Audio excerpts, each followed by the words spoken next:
मैंने भी बना ली है नई ट्रेंडिंग वाली फूटने वाली मिठाई, यानी कि ऊपर से थोड़ी-सी क्रंची, अंदर से सॉफ्ट। आप चाहे तो इसे ऐसे भी रख सकते हैं, इसमें कोई कंडेंस्ड मिल्क का यूज़ नहीं करूँगी, बाज़ार के मावे का यूज़ नहीं करूँगी और एकदम मस्त मिठाई बन कर के तैयार होती है। अभी तो फेस्टिवल भी आ रहे हैं, तो चलिए बनाना स्टार्ट करते हैं। सबसे पहले मैंने क्या किया है कि दूध ले लिया है और हमें लेना है 1 लीटर के करीब दूध और वो भी फुल फैट वाला। तो कढ़ाई में सबसे पहले मैं इसे चढ़ा दूँगी गर्म होने के लिए, यानी कि दूध गर्म होए तब तक हम क्या करेंगे कि दूसरी कढ़ाई चढ़ा देंगे और उसमें डालेंगे नारियल का बुरादा, यानी कि जो बाज़ार वाला डेसिकेटेड कोकोनट आता है वही हमने यूज़ किया है और 3 कप के करीब इसके अंदर नारियल बुरादा ऐड किया है और इसे ड्राई रोस्ट ही करना है। मैंने कुछ भी घी का यूज़ नहीं किया, मतलब इतने सस्ते में ये मिठाई बन कर के तैयार होती है और बस इसे हल्का-सा भूनेंगे कम आँच के अंदर, हल्की खुशबू आने तक। बहुत ज़्यादा जलाना नहीं है, बस हल्की-सी सीम होगी ना, वो इससे निकल जाएगी और इससे क्या होगा, इसकी शेल्फ लाइफ बढ़ जाएगी।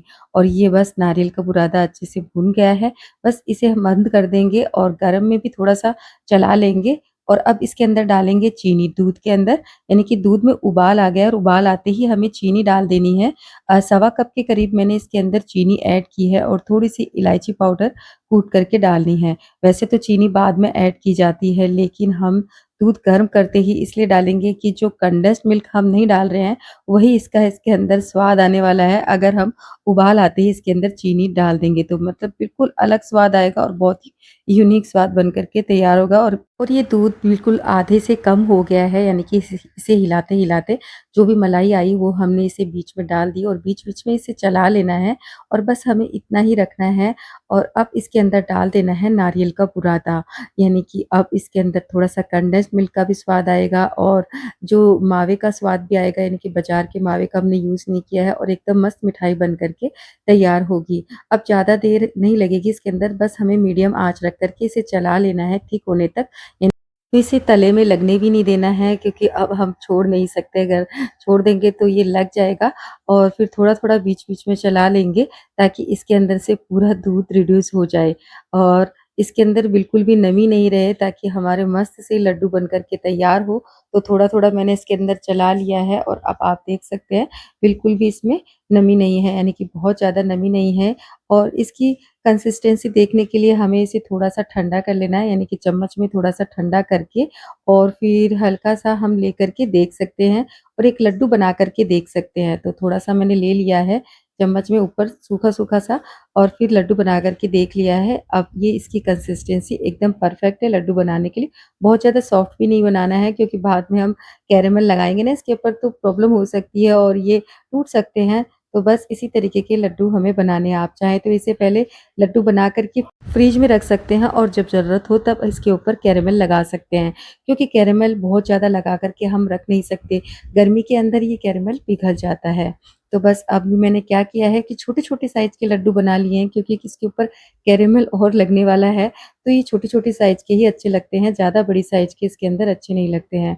तो बस मैंने छोटी-छोटी साइज़ के लड्डू बना कर के तैयार कर लिए हैं। आप चाहें तो इसे ऐसे भी रख सकते हैं, इसके ऊपर सूखा नारियल डस्ट करके, या फिर जब ज़रूरत के हिसाब से इसके अंदर ऊपर कैरेमल क्रंच भी लगा सकते हैं। कैरेमल क्रंच लगाना भी मैं बताऊँगी, तो चलिए मैंने क्या कर लिया है, एक पैन चढ़ा दिया है और उसमें मैंने डाल दी है थोड़ी-सी चीनी, यानी कि मैंने इसके अंदर आधा कप के करीब ही चीनी डाली है अभी तो, क्योंकि मैं थोड़ा-सा कैरेमल ही बनाऊँगी, क्योंकि एक साथ हम बहुत ज़्यादा कैरेमल बनाएँगे ना, तो फिर इसमें प्रॉब्लम हो सकती है। यानी कि ये कैरेमल जल्दी से सूख सकता है और फिर वो कैरेमल लग नहीं पाएगा, तो एक बार हमें थोड़ा ही ट्राई करना है। तो बिल्कुल कम आँच रख दी थी मैंने इसके अंदर चीनी डाल कर के और इसे बिल्कुल भी चलाया नहीं था। इसके अंदर पानी नहीं डालना है और मतलब इसमें टाइम लगेगा, आप देखेंगे कि इसके अंदर बहुत जल्दी नहीं बनेगा, तो 5 मिनट तो इसके अंदर लग ही सकते हैं और इसे जब इसके अंदर थोड़ा-सा कलर आ जाए, उसके बाद हमें पलटे को चलाना है और उसके बाद ये तुरंत ही हमें कैरेमल बनने के बाद नारियल के लड्डू के ऊपर हमें कोट कर देना है चम्मच की सहायता से। तो मैंने बिल्कुल थोड़ा-सा ही बनाया है, इसके अंदर 8 से 10 लड्डू ही कैरेमल होंगे, ज़्यादा नहीं होंगे और बहुत जल्दी-जल्दी हमें ये करना है, नहीं तो ये कैरेमल इसी के अंदर सूख जाएगा और ड्राई सा हो जाएगा और फिर इसके बाद कोट नहीं होगा। और फिर से हमें इसकी कंसिस्टेंसी सही करने के लिए पानी डाल डाल कर के और फिर सही करना पड़ेगा, थोड़ा-सा पकाना पड़ेगा और फिर इसे चेक करना पड़ेगा ठंडे पानी में डाल कर के। तो वो इसीलिए मैंने इसे थोड़ा-सा ही बनाया है, यानी कि जब ज़रूरत हो थोड़ा-सा बना लो और फिर दोबारा से ऊपर हम और बना सकते हैं। और हाँ, कैरेमल बनाते समय हमें बिल्कुल भी फुल आँच नहीं करनी है, नहीं तो कैरेमल हमारा जल जाएगा और कड़वा-सा लगेगा। इसलिए बिल्कुल कम आँच में हमें आराम से चीनी को डाल कर के छोड़ देना है, तो ये कैरेमल बन कर के तैयार हो जाता है। और अब आप देख सकते हैं मैंने बहुत सारे लड्डुओं के ऊपर ये कैरेमल कर दिया है और दोबारा से भी मैंने कैरेमल बनाया था और ये हमारे कैरेमल लड्डू बन कर के तैयार हैं।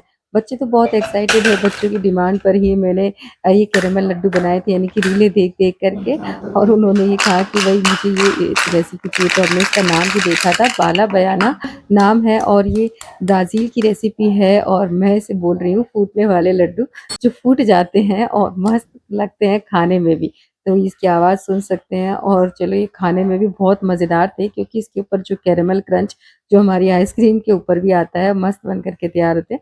तो कुछ लड्डू मैंने ऐसे ही रख लिए थे और उसके ऊपर मैंने कर दिया है सूखा नारियल का बुरादा डस्ट और ये मस्त से लड्डू बन कर के तैयार हो गए हैं और दोनों ही लड्डू इतने स्वादिष्ट थे और इसके अंदर जो हमने चीनी बाद में ऐड की तो इससे भी बहुत अच्छा स्वाद बन कर के आया है। और ये जो हमने मावे बाज़ार का यूज़ नहीं किया है, घर पे दूध से बनाया है तो कम पैसों में भी तैयार हो जाएगी। वैसे चीनी महँगी हो गई है, तो चीनी के हिसाब से आप कह सकते हैं कि भई थोड़ी-सी महँगी मिठाई है लेकिन ये एकदम बेस्ट है। ज़रूर ट्राई करना। फिर मिलेंगे। राम, राम सा।